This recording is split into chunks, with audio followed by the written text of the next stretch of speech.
নমস্কাৰ সকলোকে লাৰ্নিং কিউবলৈ স্বাগতম জনাইছো আমি এনচিইআৰটি সোশ্যাল সায়েন্স পঢ়িবলৈ আৰম্ভ কৰিছো ক্লাস 6 হিষ্ট্ৰী আজি চেপ্টাৰ 4 পঢ়িম হোৱাট বুকস এণ্ড বিউৰিয়েলছ টেলছ আছ ঠিক আছে সো এই ধুনীয়া চেপ্টাৰ এটা ইন্টাৰেষ্টিং চেপ্টাৰ ইয়াত বুকস বুলি ক'লে আমি বিশেষকৈ আমাৰ যি বেদ আছে তাৰে ঋগবেদৰ ওপৰত আমি বিশেষকৈ আলোচনা কৰিম আৰু বিউৰিয়েলছ বুলি ক'লে কবৰস্থান যিসমূহ থাকে য'ত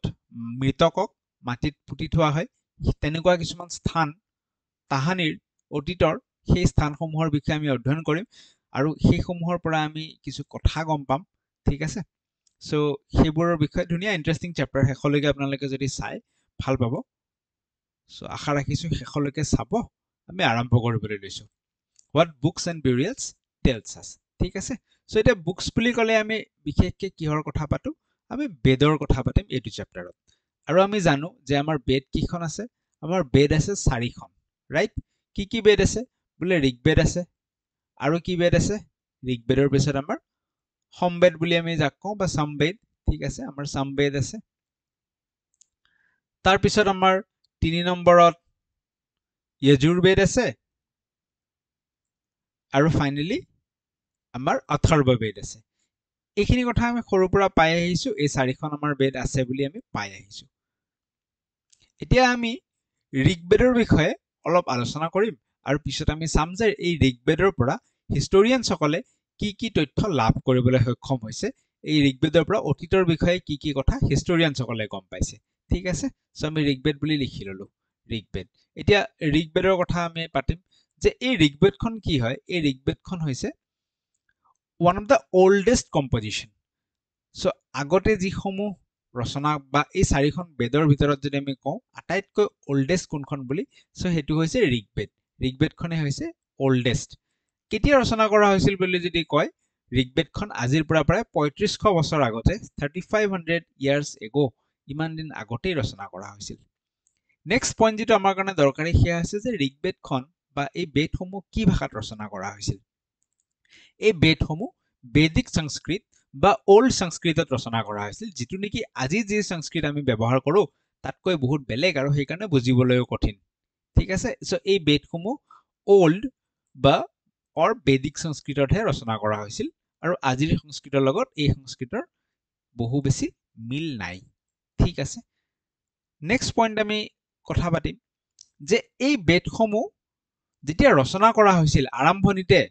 আৰম্ভণিতে এই বেদসমূহক লিখিত ৰূপ দিয়া হোৱা নাছিল আৰম্ভণিতে এই বেদসমূহ মানুহে ইজনে আনজনক কয় গুৰুসকলে বা ঋষিসকলে নিজৰ শিষ্যসকলক কয় বেলেগে শুনে তেওঁলোকে আৰু কৰবাত গৈ ফেলে কয় তাতে বহু মানুহে একেলগে শুনে তো এই বেদসমূহ বেছিভাগ কি আছিল শুনিছিল মানুহে পঢ়া নাছিল তাক আজি যেনেকৈ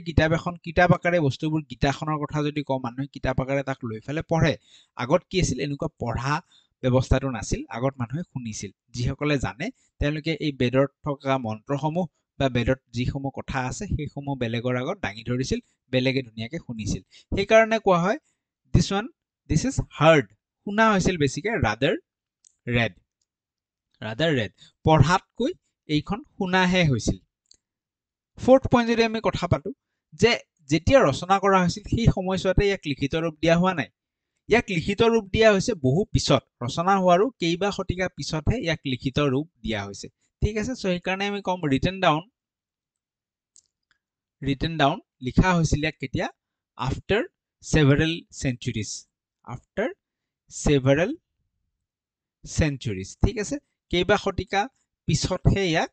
লিখিত ৰূপ দিয়া হৈছিল বা লিখা হৈছিল আৰু যেতিয়া লিখা হৈছিল তেতিয়াও কিহত লিখা হৈছিল আমি যেহেতু পাইছো প্ৰথম চেপ্টাৰতে যে খাচি পাত আছিল বা মেনুস্ক্ৰিপ্টছ আছিল সো সেই মেনুস্ক্ৰিপ্টছতহে পাম গছৰ পাত নতুবা খাচি গছৰ যেটো বাকলি ঠিক আছে তাতেহে লিখিছিল এইবোৰ কথা আমি পাই আহিছো ইতিমধ্যে আৰম্ভণিতে প্ৰিন্টিংৰ ব্যৱস্থা নাছিল হাতেদি লিখিছিল তো ইয়াক প্ৰিন্ট কেতিয়া কৰা হ'ল ইয়াক প্ৰিন্ট কৰাও বহুদিন হোৱা নাই ইয়াক মাত্ৰ 200 বছৰ আগত বা 200 বছৰতকৈ কম বছৰ কিছু বছৰ আগতে ইয়াক প্ৰিন্ট কৰা হৈছিল ঠিক আছে প্ৰথমবাৰৰ কাৰণে ইয়াক কেতিয়া প্ৰিন্ট কৰিছে printed less than 200 years ago so এইখিনি পইণ্টস লেছ দেন 200 ইয়াৰ্স এগো এইখিনি পইণ্ট আমাৰ কিতাপত মেনশন আছে বেদৰ বিষয়ে সো বেদৰ বিষয়ে আৰু অধিক জানাৰ আগত যিখিনি কথা সৰু সৰু কথা মেনশন আছে কিতাপত আৰু প্ৰশ্ন সুধিব পাৰে আমি অলপ শিকি ললো নেক্সট আমি মুভ কৰিম বেদৰ বিষয়ে আৰু কিছু কথা আমি জানিম সো এই বেদৰ বিষয়ে আৰু কিছু কথা বেদত কি আছে there are more than 1000 hymns called suktas or well said এই বেদতে 1000তকৈ অধিক মন্ত্ৰ আছে বুলি ক'ব পাৰে বা কি ক'ব পাৰে আপোনালোকৰ বাণী আছে ঠিক আছে এটা পইণ্ট দেন নেক্সট পইণ্ট এনেকৈ 1000তকৈ ওপৰত বাণী আছে বা মন্ত্ৰ আছে বুলি ক'ব পাৰে এই বাণী বা মন্ত্ৰসমূহকে কি বুলি কোৱা হয় ইয়াক সুক্তাজ বুলি কোৱা হয় এইটো টাৰ্ম মনত ৰাখিব আৰু এই সুক্তাজ শব্দৰ অৰ্থটোৱে হৈছে ৱেল সেড মানে ভাল কথা কিছুমান ঠিক আছে মহৎ বাণী কিছুমান তাত আছে যিসমূহ আমাৰ ডেইলি লাইফত সেইসমূহ আমি প্ৰয়োগ কৰিব পাৰো তাৰ পিছত কৈছে these hymns are in praise of various god and goddesses so সেই সময়তো বিভিন্ন দেৱ দেৱীক কি কৰা হৈছিল worship কৰা হৈছিল অৰ্চনা কৰা হৈছিল আৰু এই হিমসমূহ কি আছিল সেই দেৱ দেৱীসমূহক পূজা অৰ্চনা কৰাৰ কিছু মন্ত্ৰ আছিল ঠিক আছে বা এই দেৱ দেৱীসমূহক সেই সময়ত প্ৰশংসা কৰি দেৱ দেৱীসমূহৰ গুণানী কীৰ্তন কৰি ফেলে এই হিমসমূহ ৰচনা কৰা হৈছিল তাৰ ভিতৰত কিছু দেৱ দেৱীৰ নাম উল্লেখ আছিল যেনে অগ্নি দা ফায়াৰ গড ঠিক আছে অগ্নিটো কিহৰ হয় জুইৰ ভগৱান হয় অগ্নিৰ কথা আমিতো জানোৱে ইন্দ্ৰটোৰ কথা সুধিব পাৰে ইন্দ্ৰ এই ৱাৰিয়ৰ গড ইন্দ্ৰ কিহৰ আছিল যুদ্ধ বিগ্ৰহৰ ভগৱান আছিল ৱাৰিয়ৰ গড আৰু লগতে এইটোৰ বিষয়ে সুধিব পাৰি যে সোম কি আছিল ঠিক আছে যেনেকৈ আমি সোমৰস পান বুলি এই ৱৰ্ডটো আমি পাইছো অসমীয়াটো সোমৰস পান সো এই সোম বা সোমটো কি আছিল এইটো এটা গছ আছিল a plant from which a special drink was prepared তো এডাল গছ যৰ পৰা নেকি এটা বিশেষ ড্ৰিংক এটা বিশেষ পনীয় এটা যৰ পৰা প্ৰস্তুত কৰি উলিওৱা হয় সেয়া আছিল সোম বা সোমৰস বুলি আপুনি এনেকৈ মনত ৰাখিব পাৰে এই হিমসমূহ কোনে ৰচনা কৰিছিল these hymns were composed by sages or rishis so যিসমূহ ঋষিমুনি আছিল যেনেকৈ আমি এইটো চাইছো এনেকুৱা ঋষিমুনি সকলে এই হিমসমূহ ৰচনা কৰিছিল ঠিক আছে সো ইয়াৰে বেছিভাগ ঋষিমুনি বা বেছিভাগ হিমছ ৰচনা কৰা সকল আছিল পুৰুষ বাট বহুত কম সংখ্যক হলেও কিছু সংখ্যক হিমছ ওমেনে বা মহিলায়ও ৰচনা কৰিছে বা মহিলা ঋষিও ৰচনা কৰিছে এটো আমি মনত ৰাখিব লাগিব গোটেই বেদখন পুৰুষে ৰচনা কৰিছে নেকি এটো সত্য নহয় বেছিভাগ হিমছ পুৰুষে ৰচনা কৰিছে বাট অতি কম সংখ্যক হলেও মহিলাই ৰচনা কৰিছে তাৰ ভিতৰত যদি আমি ফিমেল সেজেস বা ঋষিৰ কথা মনত পেলাও নাম মনত পেলাও লোপামুদ্ৰা আছিল এই বেদ ৰচনা কৰাৰ কেইবাগৰাকী ঋষিৰ এগৰাকী আৰু কিছু কথা হাউ হিষ্টৰিয়ানছ ষ্টাডি দ্য ঋগবেদ এতিয়া হিষ্টৰিয়ান সকলৰ উদ্দেশ্য কি যে ঋগবেদখন পঢ়ি ফালে আমি অতীতৰ কথা কোন সময়ত এখন ৰচনা কৰিছিল সেই সময়ৰ জীৱন ধাৰণ কেনে ধৰণৰ আছিল মানুহসমূহ ক'ত আছিল সেই বিষয়ে জানাটো ঠিক আছে এটো হৈছে হিষ্টৰিয়ানৰ উদ্দেশ্য গতিকে হিষ্টৰিয়ান সকলে ঋগবেদখন পঢ়ি ফালে তেওঁলোকে কি টানি উলিয়াব পাৰিলে তাৰ পৰা সেইখিনি আমি অলপ চাম সো ঋগবেদত যিসমূহ হিমছ আছিল বা বাণী বা মন্ত্ৰ আছিল তাৰে কিছুমান ডায়লগ ফৰ্মত আছিল some hymns are in dialogue form বুলি গলে কেনেকুৱা কথোপকথনৰ দৰে যেনেকৈ গীতাখনৰ যদি আমি উল্লেখ কৰো গীতাখন কেনেকুৱা অৰ্জুনে এটা প্ৰশ্ন সুধিব তাৰ এক্সপ্লেনেশনটো শ্ৰীকৃষ্ণই দিব আকৌ অৰ্জুনে কিবা এটা সুধিব তাৰ এক্সপ্লেনেশন শ্ৰীকৃষ্ণই দিব তাৰ মানে অৰ্জুন আৰু শ্ৰীকৃষ্ণৰ মাজত কথোপকথন হৈ আছে যিখন গীতাখনত ঠিক আছে ঠিক তেনেকৈ এই বেদৰ হিমছ সমূহতো কি হৈ আছে দুটা পাৰ্টিৰ মাজত কথোপকথন হৈ আছে বা এইসমূহ ডায়লগ ফৰ্মত আছিল সব হিমছে ডায়লগ ফৰ্মত নাছিল তাৰে কিছু হিমছ ডায়লগ ফৰ্মত আছিল তাৰে এটা আমাৰ কিতাপৰ উল্লেখ কৰা আছে এই হিমছত কি হৈছিল যে dialogue between Rishi Vishwamitra and two rivers দুখন নদী ব্যাস আৰু সুতলেজ সো ব্যাস আৰু সুতলেজ আমি পাইছো আগতে ব্যাস আৰু সুতলেজ কি হয় ইন্দাস ৰিভাৰৰ ট্ৰিবিউটাৰি হয় সিন্ধু নদীৰ উপনৈ সিন্ধু নদীৰ আৰু কি উপনৈ আছিল যদি মনত পেলাও যেনেকুৱা সিন্ধু নদীৰ উপনৈ আছিল ঝেলাম আছিল চেনাব আছিল ৰবি আছিল ব্যাস আৰু সুতলেজো আছিল ঠিক আছে সো এই ব্যাস আৰু সুতলেজ নদীৰ লগত কথা পাতিছে কোনে এই হিমছটোত ঋষি বিশ্বমিত্ৰাই কথা পাতিছে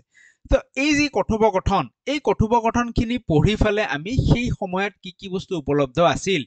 কিছু আইডিয়া এটা পাব পাৰো বা হিষ্টৰিয়ান সকলে কিছু আইডিয়া উলিয়াই লৈছে তো বেদত যিখিনি কথা লিখা আছে তাৰে এটা ইংলিছ ট্ৰান্সলেচন দিয়া হৈছে এই ট্ৰান্সলেচনটো যদি আমি পঢ়ি চাও আমি গম পাও যে সেই সময়ত ৰিভাৰক কি কৰা হৈছিল worship as goddess সো দেৱী হিচাপে ৰিভাৰখিনিক বা নদীখিনিক সেই সময়ত ৱৰ্শ্বিপ কৰা হৈছিল ঠিক আছে আজিও যেনেকৈ গংগা মা তেনেকৈ গংগাক কি কৰে ৱৰ্শ্বিপ কৰি অহা হৈছে ঠিক তেনেকৈ সেই সময়তো নদীসমূহক ৱৰ্শ্বিপ কৰা হৈছিল এই কথোপকথনটোত কি আছে অলপ আমি পঢ়ি চাওঁ ইয়াত বিশ্বমিত্ৰাই কৈছে ঋষি বিশ্বমিত্ৰাই কৈছে যে a rivers come down from mountain like two swift horses like to shining cows that lick their cubs ঠিক আছে so ঋষি বিশ্বমিত্ৰাই নদী দুখনক উদ্দেশ্যি কৈছে এইবিলাক কথা যে মাউণ্টেইনৰ পৰা তুমি এনেকৈ নামি আহা ঘোঁৰাৰ দৰে শাইনিং কাউৰ দৰে ঠিক আছে একদম উজলি থকা গৰুৰ দৰে এইবিলাক কিছু কিছু কথা কৈছে যোনখিনি আমাৰ কাৰণে দৰকাৰী নহয় কিন্তু আমাৰ কাৰণে দৰকাৰী কি যে এই যে নদী দুখনক ঘোঁৰাৰ লগত তুলনা কৰিছে এই যে নদী দুখনক গৰু কাউৰ লগত তুলনা কৰিছে তাৰ অৰ্থটো কি ঘোঁৰা আৰু কাউ এইবিলাক সেই সময়ত আছিল সেকেন্ড কথা ঘোঁৰা আৰু কাউ গৰু বা ঘোঁৰাক সেই সময়ত আগস্থান দিয়া হৈছিল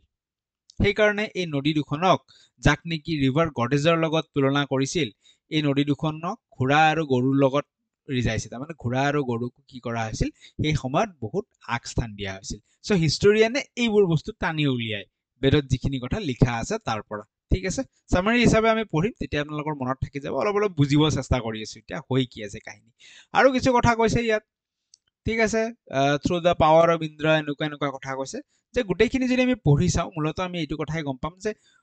ৰিভাৰক ঋষিজনে কি কৰিছে তেওঁতকৈ ওপৰত ঋষিজনে ৰিভাৰক নদীখনক প্ৰাৰ্থনা জনাইছে যে লাহে লাহে অলপ বব লাগে যাতে তেওঁলোকৰ অসুবিধা নহওক ক্ৰছ কৰিবলৈ বা নদীখন পাৰ হ'বলৈ যাতে অসুবিধা নহওক তেনেকৈ ধৰণৰ ৱৰ্শ্বিপ কৰিছে আৰু ঘোঁৰা গৰুৰ লগত ৰিজাইছে সেইটোতো আমি চালো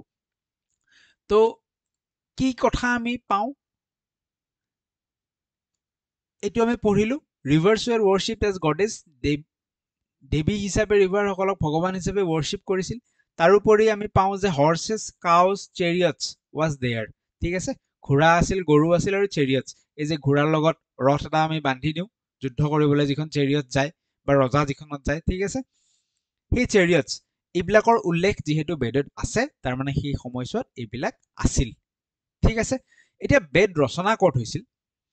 এই বেদখন যদি আমি পঢ়ো তাত কেইবাবাৰো সিন্ধু নদী আৰু ইয়াৰ যিসমূহ উপনৈ আছে ব্যাস হৈ গ'ল চুটলেছ হৈ গ'ল এইবোৰৰ উল্লেখ বহুবাৰ আছে তাৰ মিনিং এইটো যে সেই সময়ছোৱাত বেদ ৰচনা কৰা মানুহসকল বা বেদত যিসমূহ জাগাৰ কথা চলি আছে সেই জাগাখন কোনখিনি আছিল সিন্ধু নদীৰ আশপাশৰ জাগা আছিল মানে ভাৰতৰ কণ্টেক্সটত যদি আমি চাব যাওঁ ভাৰতৰ উত্তৰ পশ্চিমত নৰ্থ ৱেষ্ট সাইডত সেই ঘটনাসমূহ চলি আছিল বা বেদখন তাতে ৰচনা হৈছিল নৰ্থ ৱেষ্ট বুলি ক'লে বৰ্তমানৰ কি হ'ব পাঞ্জাব হৈ গ'ল হাৰিয়ানা হৈ গ'ল পাকিস্তান হৈ গ'ল কাশ্মীৰ সেই অঞ্চলটো য'ত নেকি সিন্ধু নদীখন আছে সেইকাৰণে বেদত গংগা যমুনাৰ কথা ইমান বেছি উল্লেখ নাই গংগা যমুনাৰ কথা মাত্ৰ এবাৰহে উল্লেখ কৰা হৈছে Ganga and Yamuna are named only once Ganga যমুনাক মাত্ৰ এবাৰ উল্লেখ কৰিছে কিন্তু সিন্ধু নদী আৰু ইয়াৰ উপনৈসমূহক বহুবাৰ উল্লেখ কৰা হৈছিল তাৰ মানে গংগা যমুনাৰ লগত সেই সময়ৰ বেদ য'ত ৰচনা হৈছিল তাৰ মানুহৰ লগত গংগা যমুনাৰ ইমান এটা লিংক নাছিল বা গংগা যমুনাৰ ওপৰত তেওঁলোক নিৰ্ভৰশীল নাছিল গংগা যমুনা এটা বেলেগ সাইডত আছিল বুজি পালো এইখিনি কথা আমি ঠিক আছে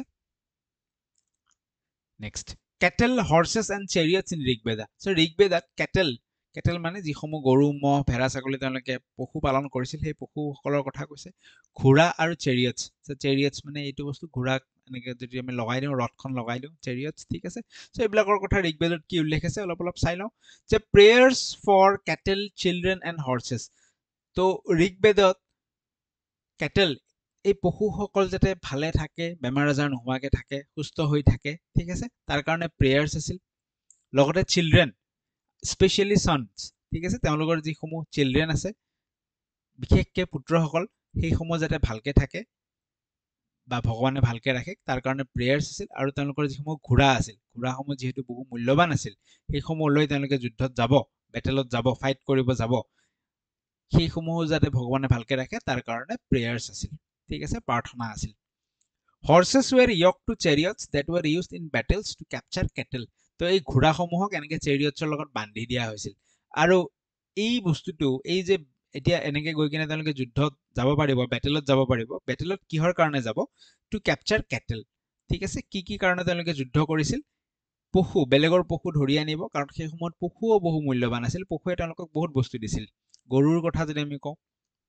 গৰুৱে তেওঁলোকক হয়তো খেতি বাতিত হেল্প কৰিছিল ঠিক আছে নাঙল আমি লগাই দিলো গৰুত খেতিত হেল্প কৰিব গাখীৰ দিছিল বা বেলেগ বেলেগ কিছু জন্তুৱে তেওঁলোকক কি দিছিল আহাৰ যোগান ধৰিছিল ঠিক আছে সো পশু ধৰিবলৈ কাৰণে গৈছিল তাৰোপৰি কিহৰ কাৰণে যুদ্ধ হৈছিল বেটেলছ ৱেৰ ফট ফৰ লেণ্ড মাটিৰ কাৰণে ভূমিৰ কাৰণে যুদ্ধ হৈছিল পানীৰ কাৰণে যুদ্ধ হৈছিল for water and to capture people আৰু মানুহ যাতে ধৰি আনিব পাৰে মানুহ ধৰি আনি তেওঁলোকে সেই মানুহসমূহক দাস বনাব দাস বনাই তেওঁলোকক খেতি পথাৰত এৰি দিব খেতিত কাম কৰিবলৈ দিব বা বেলেগ বেলেগ কামত তেওঁলোকে লগাব সেই মানুহ ধৰি আনিবলৈও সেই সময়ত যুদ্ধ হৈছিল বুজি পালো এইখিনি কথা আমি ঠিক আছে আৰু অলপ দুই এটা কথা আলোচনা কৰো যে ল্যান্ড এতিয়া মাটিৰ কাৰণে কিয় যুদ্ধ হ'ল মাটিৰ প্ৰয়োজনীয়তা কি আছিল মাটিৰ প্ৰয়োজনীয়তা আছিল ফৰ পেশ্চাৰ্ছ পেশ্চাৰ্ছ মানে কি পেশ্চাৰ্ছ মানে হৈছে যিসমূহ ঘাঁহনি পথাৰ য'ত তেওঁলোকৰ যি পশুসকল আছিল পশু মানে গৰু ম'হ ছাগলী ভেড়া সেইসমূহে এই পেশ্চাৰ্ছ এই ঘাঁহনিসমূহত গৈ ফেলে এই গ্ৰাছলেণ্ডসমূহত গৈ তাৰ পৰা নিজৰ খাদ্য ল'ব ঠিক আছে সো সেই পেশ্চাৰ্ছ যাতে তেওঁলোকক গ্ৰাছলেণ্ডৰ প্ৰয়োজন আছিল ঘাঁহনিৰ প্ৰয়োজন আছিল সেই ঘাঁহনিৰ কাৰণে বেলেগৰ মাটি তেওঁলোকে যুদ্ধ কৰি নিজৰ কৰি লৈছিল কব্জা কৰি লৈছিল ঠিক আছে নম্বৰ 2 কিহৰ কাৰণে মাটিৰ জৰুৰী প্ৰয়োজন আছিল টু গ্ৰো ক্ৰপছ তেওঁলোকে শস্যৰ খেতি কৰিব সেই শস্যত তেওঁলোকে হুইট বাৰ্লি ৰাইচ এইবিলাক আমি পাইছো এইবিলাকৰ তেওঁলোকে খেতি কৰিব খেতি কৰি গ্ৰেইনছ কিছু শস্য উৎপাদন কৰিব যোনবোৰ তেওঁলোকে খাব আৰু ফিউচাৰৰ কাৰণেও ৰাখি থব তাৰ কাৰণেও তেওঁলোকক মাটিৰ প্ৰয়োজন আছিল আৰু এই মাটিৰ কাৰণে যুদ্ধ হৈছিল বুজি পালো আমি কিয় যুদ্ধ কৰিছিল সেই সময়ত আন দুটা কাৰণ যুদ্ধৰ কি কি আছিল আমি পঢ়িছো যে ৱাটাৰ পানীৰ কাৰণে যুদ্ধ কৰিছিল আৰু মানুহ ধৰি আনিব সেই মানুহক পথাৰত কামত লগাব তাৰ কাৰণে যুদ্ধ হৈছিল এই যুদ্ধ কৰিলে তেওঁলোকে যুদ্ধ কৰি বহুতখিনি ৱেলথ বহুতখিনি সা সম্পদ তেওঁলোকে কি কৰি আনিলে বেলেগৰ পৰা কব্জা কৰি আনিলে কি কব্জা কৰি আনে যুদ্ধ কৰিব গৈ কিনে গ্ৰেইনছ কব্জা কৰি আনিব বেলেগ এখন জাগাত য'ত যুদ্ধ কৰিব যাব তাত তেওঁলোকে যিসমূহ শস্য উৎপাদন কৰিছে সেই ভঁৰালখিনি তেওঁলোকে যুদ্ধ কৰি কিনে নিজৰ লৈ আহিব নিজৰ কৰি ল'ব সেই গ্ৰেইনছখিনি সেই বেলেগত গৈ ফেলে তেওঁলোকৰ যিসমূহ জন্তুখিনি আছিল তেওঁলোকৰ যিখিনি কেটেলছ আছিল সেইখিনি লৈ আহিব ঠিক আছে সেইখিনি এতিয়া তেওঁলোকৰ সম্পদ হৈ গ'ল যোনে যুদ্ধ জিকিল যোনে যুদ্ধ জিকিল তাহাঁতৰ ৱেলথ হৈ গ'ল এই ৱেলথখিনি কি কৰিব এতিয়া যুদ্ধ জিকি কিনে ৱেলথখিনি আনিলে নহয় ৱেলথ আনিলে সা সম্পদখিনি লৈ আহিলে এই ৱেলথখিনি এতিয়া কি কৰিব এই ৱেলথখিনি তেওঁলোকে তিনিটা ভাগত ভগাই দিব প্ৰথম ভাগটো কাক দিব প্ৰিষ্টসকলক দিব প্ৰিষ্টসকল কোনসকল আছিল যিসকলে কি কয় ব্ৰাহ্মণছ ঠিক আছে প্ৰিষ্ট কেনেকুৱা মানুহখিনি আছিল ব্ৰাহ্মণ জাতীয় মানুহখিনি আছিল ঠিক আছে যোনে নেকি ৰজা বা লিডাৰক বা সেই কমিউনিটিটোক কি শিকায় বহুতখিনি ৰিচুৱেল শিকায় যে এনেকে চলিব লাগে এনেকে চলিব নালাগে ঠিক আছে এই যাৰ ভগৱানৰ নলেজ আছিল যাৰ এই প্ৰিষ্টসকলক ৱেলথখিনি যিখিনি তেওঁলোকে আনিছে তাৰে এটা পাৰ্ট দিব এটা পাৰ্ট কোনে ল'ব লিডাৰ্ছসকলে ল'ব লিডাৰ্ছ কিহৰ লিডাৰ এই যে যুদ্ধ জিকিব গ'ল সেই তাৰে লিডাৰ্ছসকলে ল'ব সেই সময়ত ৰজাৰ কনচেপ্ট নাছিল ঠিক আছে ঠিক ৰজা বুলি যিটো কনচেপ্ট সেই ৰজাই সৰ্বে সৰ্বা সেই কনচেপ্ট নাছিল সেই সময়ত কি চলিছিল এইবোৰ আৰ্লি বেদিক পিৰিয়ডৰ কাহিনী আৰ্লি বেদিক পিৰিয়ড লেটাৰ বেদিক পিৰিয়ড বুলি দুটা ভাগত আমি ভগাই ফেলে পঢ়ো একচুৱেলি সো এইটো আৰ্লি বেদিক পিৰিয়ডৰ কাহিনী চলি আছে ৰজাৰ কনচেপ্ট কিন্তু সেই সময়ত নাছিল সেই সময়ত লিডাৰৰ কনচেপ্ট আছিল তাৰমানে কেনেকুৱা যদি পুষ্পা মুভিখন চাইছে তাত যিজন মেইন হিৰো সি সেই কমিউনিটিটোৰ সেই ট্ৰাইবটোৰ কি হয় এজন লিডাৰ হয় কিয় সি লিডাৰ হৈ গ'ল কাৰণ সি নিজে তাৰ সেনেকুৱা পাৰ্চনেলিটি আছে তাৰ সেইটো স্কিল আছে যুদ্ধ কৰিব পৰা হওক বা বেলেগ ধৰণৰ স্কিল আছে ডিপ্ল'মেচি স্কিল আছে যাৰ কাৰণে সি নিজে নিজে লিডাৰ হৈ গ'ল কমিউনিটিটোতে তেওঁক লিডাৰ পাতি দিলে এনেকুৱা নহয় যে তাৰ বাপেক ৰজা আছিল কাৰণে সিও ৰজা হৈ গ'ল সেনেকুৱা নহয় সো এই সময়ত আৰ্লি বেদিক পিৰিয়ডৰ কথা পাতি আছো ইয়াতে এনেকুৱা নাছিল যে বাপেক ৰজা হলে পিছৰজনৰ ৰজা হ'ব সেই বস্তুটো নাছিল ইয়াত যিজন আটাইতকৈ স্কিলফুল হয় যাৰ খুব বেছি দক্ষতা থাকে বা ব্ৰেভ হয় সাহসী হয় তেওঁক লিডাৰ পাতি দিয়া হৈছিল ঠিক আছে সেই ট্ৰাইবটোৰ বা সেই কমিউনিটিটোৰ সো লিডাৰে এটা অংশ ৱেলথ ল'ব বাকি ৱেলথখিনি কি কৰিব যিখিনি পিপল আছে মানুহখিনি যিখিনি আছে সেই মানুহখিনিৰ মাজত এই ৱেলথখিনি ভগাই দিয়া হ'ব তাৰোপৰি ৱেলথ কি কৰিছিল তেওঁলোকে এই ৱেলথ যে আনিছে এই ৱেলথখিনি তেওঁলোকে ৱেলথেদি কি কৰিছিল যজ্ঞ পাতিছিল ঠিক আছে তেওঁলোকে ৱেলথখিনি দি কি কৰিছিল যজ্ঞ পাতিছিল য়জ্ঞ এনেকে লিখে যজ্ঞ পাতিছিল এই যজ্ঞৰ অৰ্থটো কি আছিল যজ্ঞৰ অৰ্থ আছিল চেক্ৰিফাইচ ঠিক আছে ৱেলথেদি তেওঁলোকে যজ্ঞ পাতিছিল আৰু যজ্ঞৰ অৰ্থ আছিল চেক্ৰিফাইচ ক্লিয়াৰ চেক্ৰিফাইচ কৰিছিল যজ্ঞত কি কৰে জুই জ্বলাই আৰু সেই জুইত কি কৰা ঘি ঢালি দিয়া হয় তাৰোপৰি গ্ৰেইনছ চাউল হৈ গ'ল বা তেনে ধৰণৰ বস্তু হৈ গ'ল সেই যজ্ঞত ঢালি দিয়া হয় ঠিক আছে তো তেওঁলোকে যিসমূহ ৱেলথ আনিছিল সেই সময়ত কেনে ধৰণৰ ৱেলথ আনিব ঘি আনিব পাৰে কাৰণ গৰু ম'হ এইবিলাক আছিল তাৰ পৰা যিহেতু খাদ্য উৎপাদন কৰে ঘি উৎপাদন কৰিব পাৰে ঘি গ্ৰেইনছ যিসমূহ আমি হুইট বাৰ্লি ৰাইচ পাওঁ গ্ৰেইনছ হৈ গ'ল বা এনিমেলছ ঠিক আছে এইবিলাক কি কৰা হৈছিল সেই যজ্ঞত চেক্ৰিফাইচ কৰা হৈছিল বুজি পালো আমি কিছু কথা ঠিক আছে এইবিলাক পইণ্টছ বিলাক আপোনালোকে মনত ৰাখিব লাগিব ধুনীয়াকে মনত ৰাখি যাব ঠিক আছে বাৰু বাকিখিনি আমি নেক্সট ভিডিঅ'ত কন্টিনিউ কৰিম নেক্সট ভিডিঅ' চাব আপোনালোকে ইণ্টাৰেষ্টিং হয় তেনে ধৰণৰ কথাসমূহ আমি পঢ়িম নেক্সট ভিডিঅ'ত যিহেতু আমাক কৈছে বুকছ এণ্ড বাৰিয়েলছ বুলি কৈছে নহয় সো বুকছ পাৰ্টটো কিছু কথা আমি টাচ কৰিলো বাৰিয়েলছ পাৰ্টটো আমি পঢ়িব লাগিব ঠিক আছে বাৰিয়েলছ পাৰ্টটো বহুত ইণ্টাৰেষ্টিং হয় নতুন কথা জানিম আমাৰ ভাৰতৰ কথা সো এই ভিডিঅ'টো আমি ইয়াতে এণ্ড কৰিছোঁ কেনেকুৱা পালে কি কথা জনাব হোৱাটছএপ গ্ৰুপৰ হয়তো লিংক থাকিব টেলিগ্ৰাম গ্ৰুপৰ লিংক থাকিব পাৰে জইন কৰি ল'ব তাত যদি প্ৰয়োজন হয় বা যদি আপোনালোকক লাগে PDF সমূহ আমি শ্বেয়াৰ কৰি দিম থেংক ইউ সো মাচ নেক্সট ভিডিঅ'টো ডেফিনেটলি চাব